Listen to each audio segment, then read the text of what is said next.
Hi, I'm Fook with Alpha B Group. Let's talk taxes. And today we're going to talk about HSAs, Health Savings Account.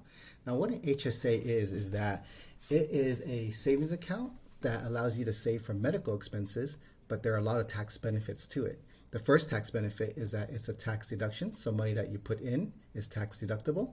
And then when you take the money out for medical expenses, it won't be taxable. But the only way for it to be taxable when you take the money out is that it has to be used for medical expenses. Other things to keep in mind is that when you reach the age 65 and higher and you have money in an HSA account, you actually take the money out for anything you want and not face a penalty. There will be taxes if you don't use it for medical expenses, but at least there's no penalty. However, if you still use it for medical expenses, it will still be non-taxable to you. Other benefits for this account is that it's actually an investment account. So you could invest in certain funds. It will produce dividends. Those dividends won't be taxable to you. And over time, if the funds grow, that growth won't be taxable to you. So when you take the money out for medical costs, it won't be taxable.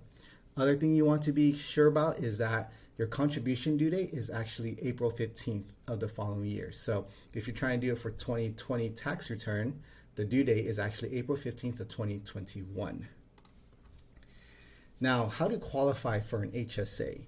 First off, you must have a high deductible health plan, and we'll go into the details of this. You cannot be enrolled in Medicare, and you cannot be claimed on someone else's tax return. The most complicated part is having a high deductible health plan. So you have to be sure that to have an HSA, you must first qualify by having the right insurance coverage, because not all insurance coverage will qualify.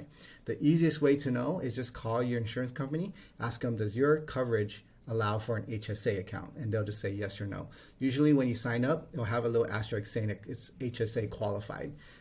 But call them, that's the easiest way. But if you want to get into the details of it, pretty much your deductible has to be $1,400, but your yearly out of pocket has to be no more than $6,900. So you have to make sure it goes in between these two amounts. And this is for 2020. Every year the number changes. So this is for 2021, and it also goes by the individual coverage or family coverage that you have.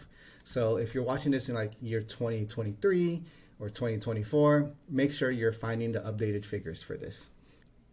Also, how much can you contribute into an HSA? And this amount changes every year as well. So make sure that you are keeping track of what year you're in and knowing how much to contribute. So for 2020, it's going to be $3,550. But if you're age 55 or higher, it's actually $1,000 more. And for family coverage, it's usually double of whatever the individual coverage is. So this is the amount. And for year 2021, this is the amount. Remember, the due date is April 15th of the following year. I also made another video called the Trifecta tax benefit of HSAs. You could watch that in the link below. It pretty much just explains why HSAs has a better tax treatment compared to traditional IRA and Roth IRA. And that's HSAs. I encourage you to talk taxes with other people. If you find this video useful, share it and subscribe to our YouTube channel. Thanks. I'm off to making another video.